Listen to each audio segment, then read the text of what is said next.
10 ოქტომბერს მსოფლიოს მრავალ ქვეყანაში და მათ შორის საქართველოში ფსიქიკური ჯანმრთელობის დღე აღენიშნება.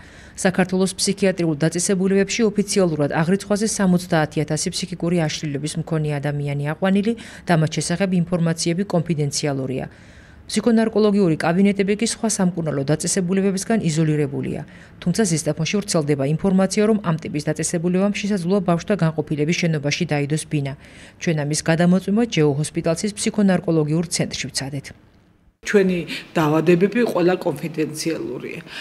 ჩვენი ავადმყოფების მდგომარეობა კონფიდენციალურია. როგორ შეიძლება ბავშვთა, რა ქვია, პოლიკლინიკაში და დიდების პოლიკლინიკასთან ერთად აერიოს სულ ავადმყოფების მდგომარეობა არავითარ შემთხვევაში არ შეიძლება ეს მოხდეს და არ მიმაჩნია სწორად. ჩვენ უნდა ვიყოთ განმარტოებულად, ან შესაძლებელი გქონდეს ცალკე და საერთოდ მუშაობდეთ განიზოლირებულ მდგომარეობაში. და თვითონ ეს ინფორმაცია რამდენად არის ასე ვთქვათ? არა, ასე გვეუბნებიან, სწორი ბრძანებით, გვეუბნებიან, რომ უნდა გადახვიდეთ, ძველ შენობას ვერაფერს ვერ უკეთებენ, ახალ შენობაში გადახვალთ, ცალკე შესასვლელი უნდა იყოს, ცალკე ოთახები უნდა იყოს. ზესტაფონის ჯეო ჰოსპიტალსის ფსიქონარკოლოგიური ცენტრი 6 რაიონს ემსახურება. ცენტრში 4,000-მდე პაციენტი აღრიცხვაზე აყვანილი. მათი მკურნალობა კი სახელმწიფო პროგრამებიდან ფინანსდება. ზესტაფონის ჯეო ჰოსპიტალის ზესტაფონის ფსიქონარკოლოგიური ცენტრი ემსახურება 6 რაიონს. თვითონ სახელწოდებაში ფსიქონარკოლოგიაში შედის როგორც ფსიქიური ავადმყოფები, ისე ნარკოლოგიური ავადმყოფები. ამ 6 რაიონში ესენი არიან საჩხერე, ჭიათურა, ხარაგაულის ზესტაფონი, სამტრედისა და ვანის რაიონები. დაახლოებით 4,000-მდე აღრიცხვაზე ყავს 4,000-მდე ავადმყოფი სხვადასხვა დაავადებებით.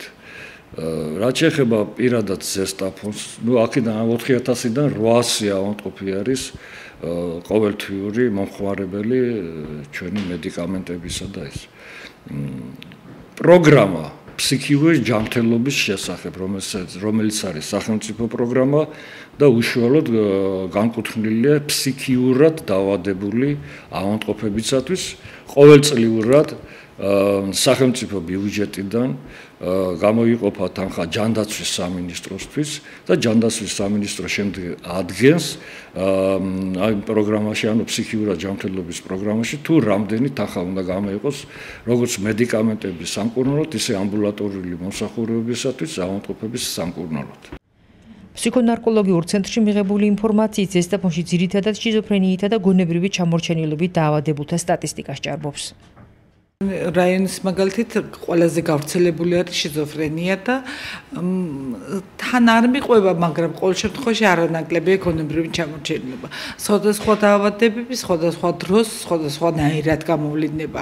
უფრო მეტად გამოვლინდება გაზაფხულზე და შემდგომაზე ფსიქიური აშლილობის პიკები არის ეს. ხო და რაც შეეხება სტატისტიკას, ყოველთვიურად ჩვენ დაახლოებით 200-ზე მეტ ავადმყოფს ვატარებთ, იმიტომ რომ მედიკამენტი მიაქვთ უფასოდ.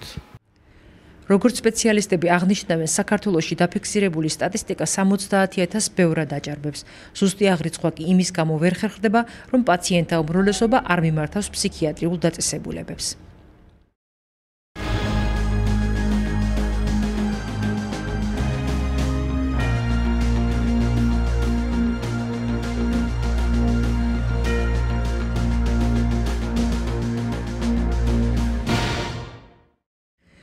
ამ ფოტოებით ზესტაფონელი ფოტომოყვარულებისათვის კონკურსების ისტორია იწყება. ელენე აბესაძისა და ლელა გორგოძის ნამუშევრები ამ თანამიმდევრობით გამარჯვებული ავტორების სხვადასხვა სახის სამოყვარულები მოწყობილობებით გადაღებული კადრებია და ეს საკონკურსო ჟიურის შეფასებით საუკეთესოდ იქნა აღიარებული. ორგანიზატორები არც ამჯერად ივიწყებენ ამ სფეროს და წელს უკვე მესამედ გეგმავენ კონკურს ფოტომოყვარულებისათვის.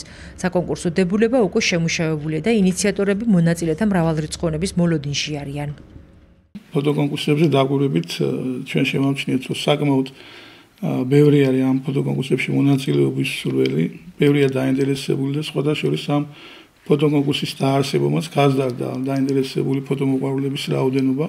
წელს ტარდება ჩვეულებრივად გამოცხადებული გვაქვს უკვე საკონკურსო პირობები. კონკურსში მონაწილეობა შეუძლიათ 15-დან 25 წლის ასაკამდე მოყვარულ ფოტომოყვარულებს და არა სპეციალისტებს.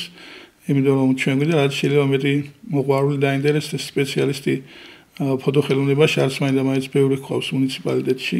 მოყვარულებს შორის ტარდება და ერთი თვის განმავლობაში მათ ექნებათ საშუალება წარმოადგინონ ნამუშევრები, თითოეულმა უნდა წარმოადგინოს ნებისმიერ თემატიკაზე, არან ნაკლებს 3 ნამუშევრისა, სასურველია ზომით 20-40-ზე.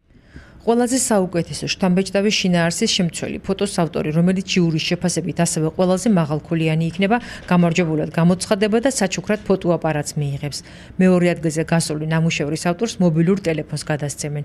მესამე პრიზიორი კი DVD-ით დასაჩუქრდება.